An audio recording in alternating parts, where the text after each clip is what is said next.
السلام علیکم۔ آج کی ویڈیو میں ہم بات کریں گے آزاد کشمیر کی تازہ ترین صورتحال پر۔ دوستو، یہ جو احتجاج 4 روز سے کشمیر میں ہو رہا ہے، جو کافی شدت اختیار کر چکا ہے، اس کے کیا محرکات تھے؟ بیسک ریزن کیا تھی جس کی وجہ سے یہ لانگ مارچ یا احتجاج یا پھر دھرنے کی کال دی گئی تھی؟ کس کی جانب سے یہ احتجاج کی کال دی گئی اور کس نے اس کا اعلان کیا تھا؟ جوائنٹ ایکشن کمیٹی میں کون کون لوگ شامل ہیں اور حکومتی مذاکراتی ٹیم میں کون کون لوگ شامل ہیں؟ جوائنٹ ایکشن کمیٹی کے کیا مطالبات ہیں اور یہ احتجاج جو ہے اس کی صورتحال کشیدہ کیسے ہوئی؟ یہ وہ تمام محرکات ہوں گے جن کے اوپر آج ہم بات کریں گے۔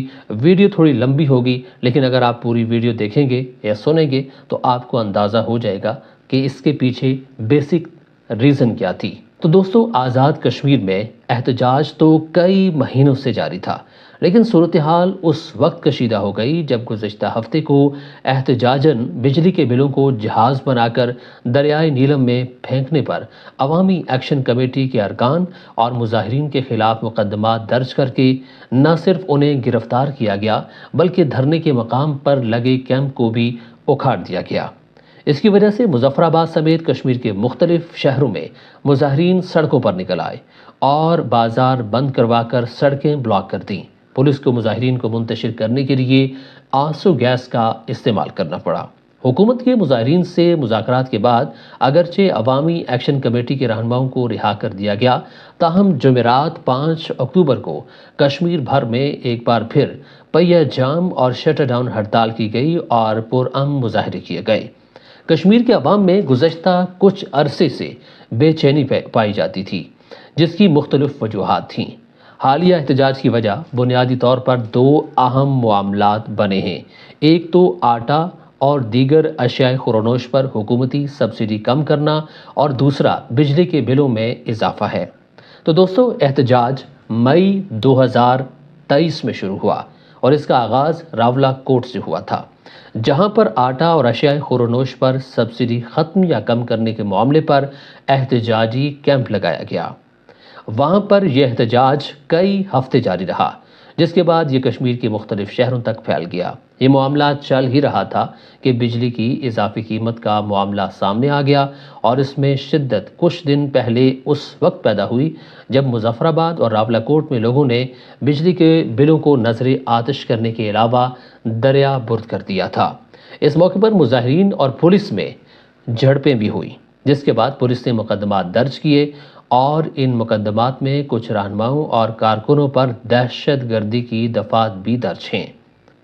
اب بات اگر ہم آگے لے کر چلیں آٹے اور بجلی کے مسائل کے حوالے سے کہ یہ مسئلہ بیسیکلی ہے کیا، تو دوستو، کشمیر میں دسمبر 2022 کے بلوں میں بجلی 9 روپے فی یونٹ تھی، جو کہ اگست 2023 میں 32 روپے فی یونٹ تک بڑھا دی گئی۔ کشمیر میں جاری احتجاج کے بعد ستمبر کے بلوں میں نئے نرخ معطل کر کے بجلی کو 19 روپے فی یونٹ کر دیا۔ مظاہرین کا مطالبہ ہے چونکہ کشمیر میں پیدا ہونے والی بجلی وابڈا انتہائی سستے داموں یعنی 1 روپے 30 پیسے فی یونٹ میں خریدتی ہے، اس لیے کشمیر والوں کو اسی قیمت یا کم از کم رعایتی قیمت پر دی جائے۔ تو بنیادی طور پر یہ 2 ایشوز تھے جن کے اوپر جو حکومت اور ایکشن کمیٹی جو ہے یا پھر عوام جو ہے ان کی جانب سے احتجاج کیا جا رہا تھا۔ عوامی ایکشن کمیٹی کی کال پر 11 مئی کو احتجاج کیا جانا تھا، جس کے بارے میں انہوں نے واضح طور پر بتا دیا تھا کہ ہم احتجاج کرنے جا رہے ہیں کیونکہ ہماری سنوائی نہیں ہو رہی۔ اور یہ 11 مئی کا جو احتجاج تھا، جو دھرنا تھا یا پھر جو لانگ مارچ تھا، اس کے حوالے سے حکومت بخوبی طور پر آگاہ تھی، تمام انتظامیہ آگاہ تھی۔ 11 مئی کے ریاست گیر احتجاج کے پیش نظر حکومت آزاد کشمیر نے ریاست کے تمام اضلاع میں دفعہ 144 نافذ کرتے ہوئے 8 مئی سے مظفر آباد، کوٹلی، ڈڈیال سمیت مختلف شہروں میں کارکنوں کو گرفتار کرنا بھی شروع کر دیا تھا۔ رد عمل کے طور پر ایکشن کمیٹی نے ایک دن پہلے ہی یعنی کہ 10 مئی کو ریاست بھر میں پہیہ جام اور شٹر ڈاؤن ہڑتال کا اعلان کر دیا۔ میرپور، مظفر آباد اور پونچھ ڈویژنز مکمل طور پر بند رہے۔ تاجران، بلدیاتی نمائندے، وکلا، سول سوسائٹی نے عوامی ایکشن کمیٹی کی کال پر زبردست ریاست بھر میں احتجاج میں حصہ لیا۔ ایکشن کمیٹی کے مطابق ڈوڈیال میرپور میں پولیس نے شہریوں کے گھروں میں داخل ہو کر رات کے وقت 50 سے زائد افراد کو گرفتار کیا، جس کے بعد شہریوں نے جمع ہو کر اسسٹنٹ کمشنر دفتر پر حملہ کر دیا۔ مظاہرین نے اسسٹنٹ کمشنر کی گاڑی توڑ کر اسے آگ لگا دی اور سرکاری عملے پر تشدد کرتے ہوئے انہیں اپنے دفاتر سے باہر نکال دیا۔ بات پھیلی تو ان گرفتاریوں کے خلاف میرپور، کوٹلی، حویلی اور دیگر آزاد کشمیر کے جو اضلاع ہیں وہاں پر عوام سڑکوں پر نکل آئے۔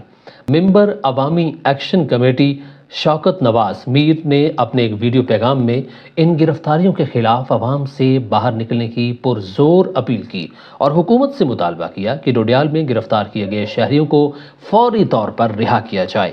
ان کا یہ بھی کہنا تھا کہ پرامن احتجاج ہمارا حق ہے، عوامی حقوق کے لیے جدوجہد سے کوئی نہیں روک سکتا۔ حیران کن اور افسوسناک بات یہ ہے کہ عوامی ایکشن کمیٹی کی کال پر 11 مئی کو احتجاج سے پہلے ہی کشمیر کی حکومت نے وفاقی حکومت سے ایف سی اور پنجاب کانسٹیبلری کے 1200 اہلکار طلب کر لیے تھے، جس کا مقصد بظاہر انسٹالیشنز، ہائیڈل پروجیکٹس اور اسمبلی کی حفاظت کرنا تھا۔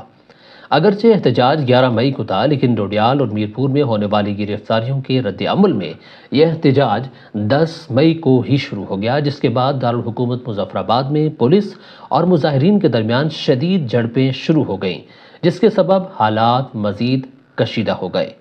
درجنوں مظاہرین کو گرفتار کیا گیا اور اس تصادم میں متعدد مظاہرین اور پولیس اہلکار زخمی بھی ہوئے۔ اس کے بعد 11 مئی کی بات کرتے ہیں۔ 11 مئی کو میرپور اور کوٹلی سے لانگ مارچ شروع ہوا، جسے جگہ جگہ روکنے کی کوشش کی گئی۔ کئی مقامات پر مظاہرین اور پولیس میں دوبارہ شدید تصادم ہوا۔ پولیس کی فائرنگ سے متعدد مظاہرین زخمی ہوئے اور حکومتی ترجمان کے مطابق اس تصادم میں ایک سب انسپکٹر بھی شہید ہوا۔ تو دوستو، یہ تھی صورتحال مظاہرین اور پولیس کی۔ اب ذکر کرتے ہیں عوامی ایکشن یا پھر جوائنٹ ایکشن کمیٹی کی، کہ اس میں کون کون سے لوگ جو ہیں وہ شامل ہیں، کتنی مضبوط ہے یہ کمیٹی اور آخر کتنے تنگ آنے کے بعد یہ کمیٹی جو ہے وہ عمل میں لائی گئی، اور اس کمیٹی کے محرکات کیا ہیں، اس کمیٹی کی جو مطالبات ہیں وہ کیا ہیں۔ اب ہم ذکر کریں گے ان کا۔ سب سے پہلے بات کریں گے اس جوائنٹ ایکشن کمیٹی میں کون کون لوگ شامل ہیں۔ عوامی ایکشن کمیٹی میں ہر ضلع کی ایکشن کمیٹی شامل ہے، جس میں کشمیر کے 10 اضلاع سے 3 لوگ مرکزی جوائنٹ عوامی ایکشن کمیٹی میں بھیجے گئے ہیں۔ یہ 30 رکنی کمیٹی ہے، جس میں تاجر، وکلاء، سول سوسائٹی، کاؤنسلرز اور طلباء شامل ہیں۔ آزاد کشمیر میں عوامی ایکشن کمیٹیوں کا وجود 8 مئی 2023 کو راولاکوٹ میں آٹے کے بحران کے نتیجے میں احتجاج شروع ہونے کے بعد عمل میں آیا، جسے پہلے تو پونچھ عوامی ایکشن کمیٹی کا نام دیا گیا، تاہم اگست 2023 میں بجلی کے بل آنے کے بعد راولاکوٹ سے شروع ہونے والی یہ تحریک پورے کشمیر میں پھیل گئی۔ حکومت نے بجلی بلز میں پروپیگنڈا اور ان پروپیگنڈا کی 2 نئی اصلاحات متعارف کروائیں، جن کے تحت 200 یونٹ سے زیادہ بجلی استعمال کرنے والوں کو بجلی کا بل 2 گنا زیادہ دینا ہوگا۔ حکومت کے اس اقدام کے خلاف مظفر آباد میں طلباء نے زبردست احتجاج کیا، جس میں تاجر بھی شامل ہو گئے۔ ادھر پونچھ میں ایکشن کمیٹی نے آٹے کے ساتھ ساتھ بجلی کو بھی موضوع بحث بنا لیا، جس کے بعد میرپور بھی اس میں شامل ہو گیا۔ 5 ستمبر 2023 کو پونچھ اور میرپور ڈویژنز میں بھرپور شٹر ڈاؤن اور پہیہ جام ہوا، جس کے بعد تینوں ڈویژنز کی عوامی ایکشن کمیٹیوں نے مظفر آباد میں 17 ستمبر کو مشترکہ اجلاس منعقد کیا، جس میں پورے کشمیر سے 200 سے زائد افراد نے شرکت کی۔ اس اجلاس میں فیصلہ ہوا کہ کشمیر کے ہر ضلع میں عوامی ایکشن کمیٹیاں تشکیل دی جائیں گی، جہاں سے فی ضلع 3 افراد کو مرکزی کور کمیٹی میں نامزد کیا جائے گا، جنہیں تمام فیصلے کرنے کا پورا اختیار ہوگا۔ اس کے بعد اسے جموں کشمیر جوائنٹ عوامی ایکشن کمیٹی کا نام دے دیا گیا۔ دوستو، اس کمیٹی کے جو مطالبات تھے، اب بات کرتے ہیں ان کی، جو کہ بالکل جائز مطالبات تھے اور 10 مطالبات ہیں، اور اس کمیٹی کے سربراہ کا یہ کہنا ہے کہ ان میں سے 9 مطالبات جو ہیں وہ حکومتی ٹیم نے مان لیے تھے۔ اب جو پہلا مطالبہ ہے، سب سے پہلے اس کی بات کریں گے۔ پہلا مطالبہ ان کے تھے آٹے پر گلگت بلتستان کے مساوی سبسڈی دی جائے۔ یعنی کہ جس ریٹ پر آٹا جو ہے وہ گلگت بلتستان میں مہیا کیا جاتا ہے، فراہم کیا جاتا ہے، اسی ریٹ پر آزاد کشمیر میں آٹا جو ہے وہ فراہم کیا جائے۔ دوسرا مطالبہ تھا بجلی کا ٹیرف کشمیر میں منگلا ہائیڈرو پاور پروجیکٹ سے پیدا ہونے والی بجلی کی پیداواری لاگت کے مطابق مقرر کیا جائے۔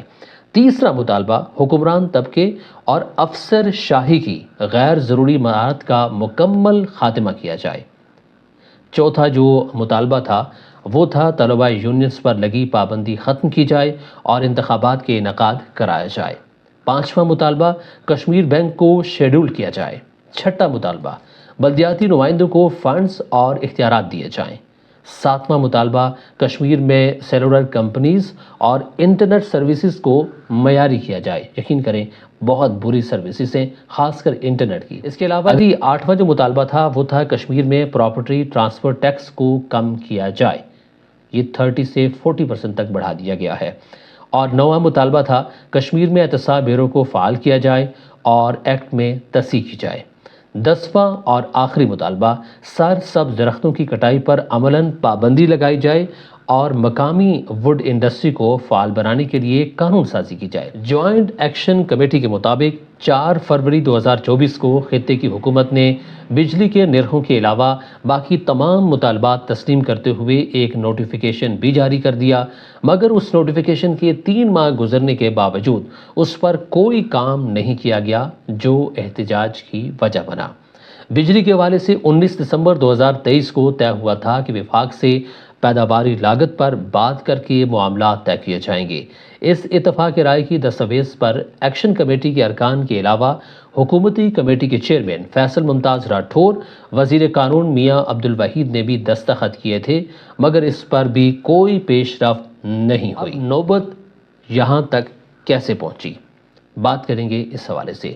ان مطالبات کے حق میں جوائنٹ ایکشن کمیٹی نے پورے کشمیر میں دھرنا دینے کا اعلان کیا اور 28 ستمبر 2023 کو عوامی ایکشن کمیٹی نے بجلی کے بلوں کو کسی جگہ غباروں سے باندھ کر ہوا میں اڑایا، کسی جگہ نذر آتش کیا اور کسی جگہ پانی میں کشتیاں بنا کر بہا دیا۔ اس تمام عمل کو سول نافرمانی سے تعبیر دیتے ہوئے مرتکب افراد کے خلاف حکومت نے دہشت گردی کی FIR درج کر دی۔ ایکشن کمیٹی کی ذمہ داران کے خلاف کریک ڈاؤن شروع ہوا اور گرفتاریاں عمل میں لائی گئیں۔ اس کے نتیجے میں مظفر آباد میں پولیس اور مظاہرین کے درمیان شدید جھڑپیں شروع ہوئیں۔ دن بدن بگڑتی صورتحال کے پیش نظر حکومت نے جوائنٹ عوامی ایکشن کمیٹی کے ساتھ مذاکرات کے لیے 9 وزراء پر مشتمل کمیٹی تشکیل دی۔ مذاکرات کے کئی دور ہوئے جن میں حکومت کے سامنے 10 مطالبات رکھے گئے۔ 4 فروری 2024 کو 9 مطالبات کو تسلیم کر کے نوٹیفیکیشن جاری کیا گیا۔ 30 مارچ گزرنے کے بعد مطالبات پورے نہ ہونے پر جموں کشمیر جوائنٹ عوامی ایکشن کمیٹی نے راولہ کوٹ اور دھیر کوٹ میں ایک اجلاس طلب کیا، جس میں متفقہ طور پر فیصلہ کیا گیا کہ 11 مئی کو میرپور اور پونچھ ڈویژن، ضلع ہٹیاں بالا اور ضلع نیلم سے عوامی مارچ قانون ساز اسمبلی مظفر آباد کی جانب جائے گا اور وہاں مطالبات تسلیم کیے جانے تک دھرنا دیا جائے گا۔ ابھی تک وہاں تک پہنچے نہیں تھے۔ اس دوران جو ہے وہ رینجرز کی انٹری ہوتی ہے، تو رینجرز جو ہے اس کے اوپر عوام کی جانب سے، مظاہرین کی جانب سے پتھراؤ بھی کیا جاتا ہے، تو رینجرز کی گاڑیاں جو ہیں وہ واپس آ جاتی ہیں۔ اور اس دوران آزاد کشمیر کے وزیر اعظم انوار الحق صاحب اسلام آباد پہنچ جاتے ہیں۔ کشمیر ہاؤس میں رات 2 بجے ایک خفیہ پریس کانفرنس کرتے ہیں۔ خفیہ اس لیے کہوں گا دوستو کیونکہ اس میں جو بیٹ رپورٹرز تھے ان کو نہیں مدعو کیا گیا تھا، ان کو دعوت نامے نہیں گئے تھے، صرف جو پیرو چیفز تھے یا پھر آپ ڈائریکٹر نیوز کہہ لیں ان کو جو ہے وہ مدعو کیا گیا تھا۔ اور وہ پریس کانفرنس کرنے کے بعد جس میں وہ پہلے دھمکی لگا رہے تھے، اس پریس کانفرنس کے اندر انہوں نے کہا کہ ہم تمام مطالبات جو ہے وہ مانیں گے، لیکن وہاں پر انہوں نے کسی بھی صحافی کے سوال کا جواب نہیں دیا، کر جان چھڑائی کہ مجھے ابھی ایک اور میٹنگ میں جانا ہے، یعنی رات کے 2 بجے وزیر اعظم آزاد کشمیر کو ایک اور میٹنگ پر جانا ہے۔ ان کو وہاں آزاد کشمیر کی اسمبلی میں ہونا چاہیے تھا، اپنے آفس میں ہونا چاہیے تھا، ان کے مطالبات دیکھنے چاہیے تھے، ان کے بارے میں بات چیت کرنی چاہیے تھی، سوچنا چاہیے تھا، کمیٹی تشکیل دینی چاہیے تھی، وزراء پر مشتمل کمیٹی بناتے جو مظاہرین سے بات کرتے اور اس تمام تر صورتحال پر قابو پایا جا سکتا تھا۔ لیکن ایسا نہیں کیا گیا۔